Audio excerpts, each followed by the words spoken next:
Hi everyone, my name is Savannah Lang and I am a junior on the Hamilton campus studying strategic communication and professional writing.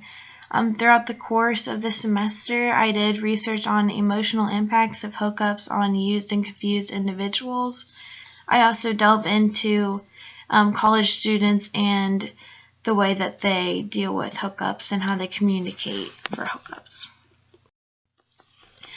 So what is a hookup exactly? Hooking up can be defined as two people engaging in a sexual encounter, whether they are familiar with each other or not. So this is a pretty self-explanatory definition. Hooking up happens on college campuses quite often, as I'm sure that you know.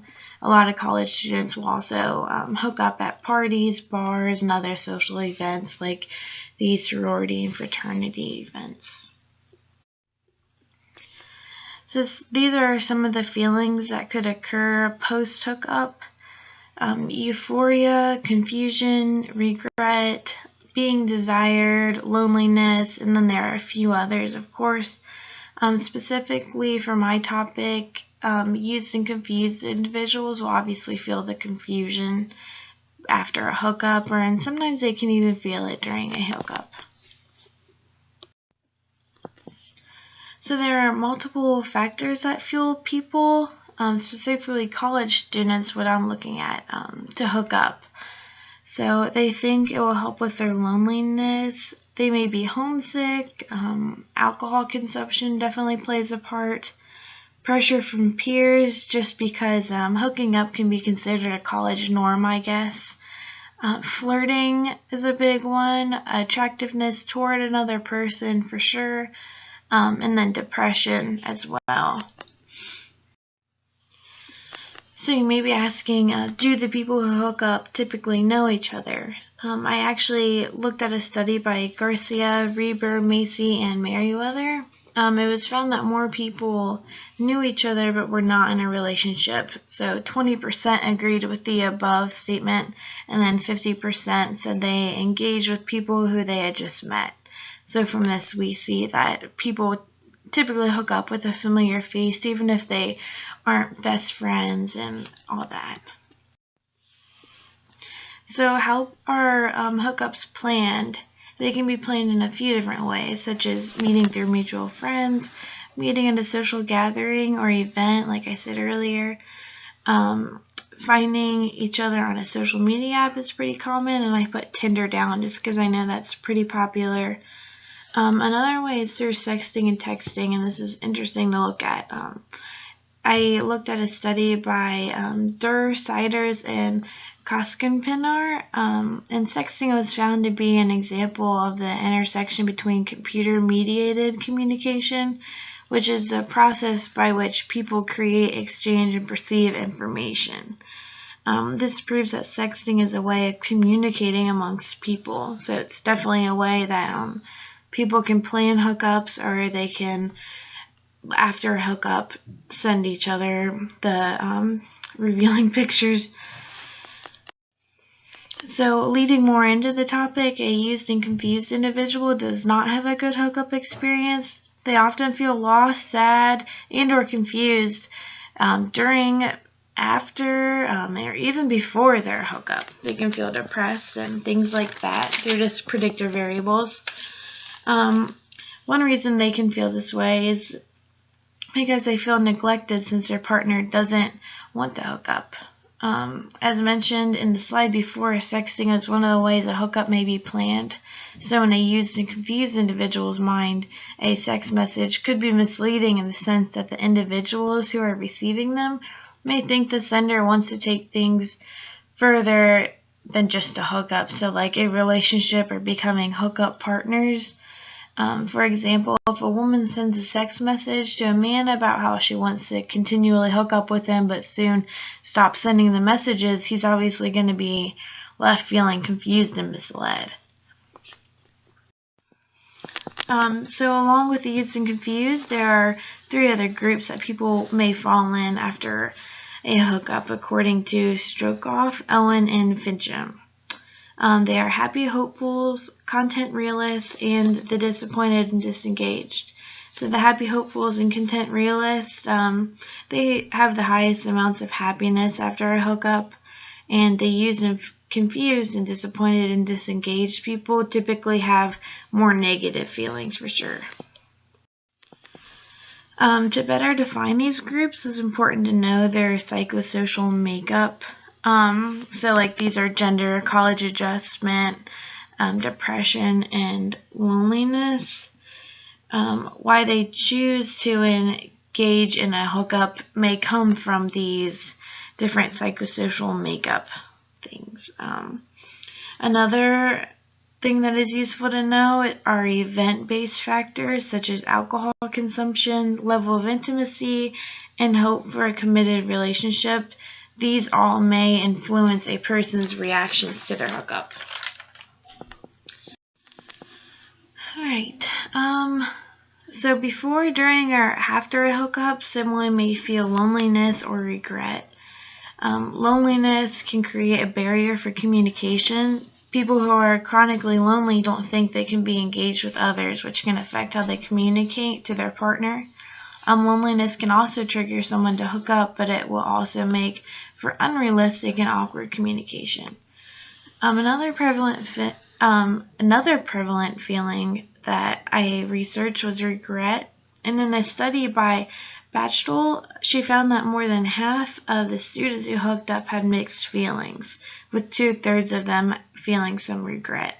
So an example of this would be a woman feeling more regret than a man because she has gotten pregnant from the hookup and she has to deal with the baby, and the man can just bail. Not saying that he would, but it's a possibility. 6 fears of intimacy are exposure, abandonment, angry attacks, loss of control, one's own destructive impulses, and losing one's individuality or becoming engulfed. So these are the reasons why people may feel engaging in a hookup. A used and confused individual would definitely fear abandonment because they would feel used and disregarded. Anxious attachment issues increase their fear of abandonment by their partner. So in some cases, partners may not want to go further. A used and confused individual would most likely be impacted by the realization of their partner not wanting the same thing they did. So this could result in the individual feeling used since the other person got what they wanted even though they themselves did not get what they wanted. Also, the individual would likely be confused about what their partner wanted and why it didn't work out. So this comes from a lack of communication, and the hookup script does remain very ambiguous. So the study is pretty important in my opinion. Researching how these predictor variables affect people participating in the hookup is important. Here I have some questions listed. So can having high or low levels of the predictor variables impact someone's feelings before, during, or after a hookup? If these predictor variables cause a person experiencing them to act a certain way, research can determine the effect of those variables on an individual. So for example, if a used and confused individual is depressed, how will the high or low level of their depression affect their hookup experience? And this can also help with communication in the sense that hookup partners may better understand each other. People should be cognizant of how to deal with other people who are different from them, and knowing this will help clear up how both people are feeling after the hookup. Alright, so for my method section, the participants are going to be between the ages 18 to 22. There will be 450 total, hopefully. The number of colleges will be 10. All of the participants in colleges will be randomly selected through an online generator.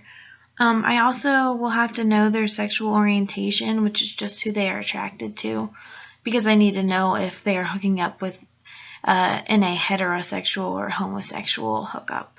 And also they will be asked to pick which group they would best, or they felt like they best fit in.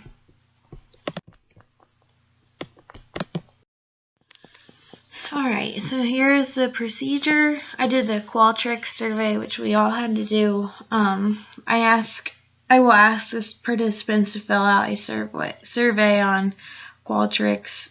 The survey will ask questions regarding what predictor variables the participants felt before, during, or after a hookup. The scale will range from strongly agree to strongly disagree, just to keep it simple.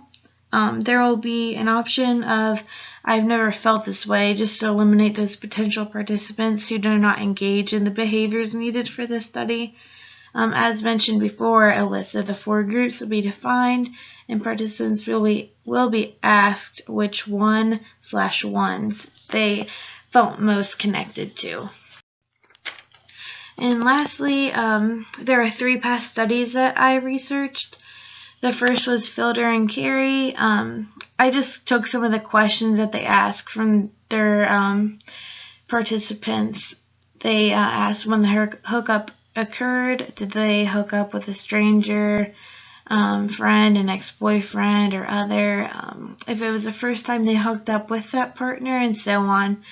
They used a 7-point Likert scale, and they asked to what extent did they enjoy and or regret their decision to hook up. The second study I researched was by Paul and Hayes. Their participants received a questionnaire.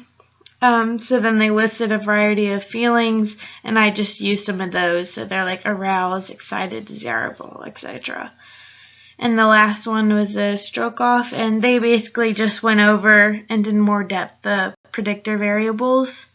All of these have helped me come up with some of the questions and format that will be used for this study. Here are some of the questions. You can see all those. Here's the all the groups. Alright, I think that wraps it up. Thank you for listening.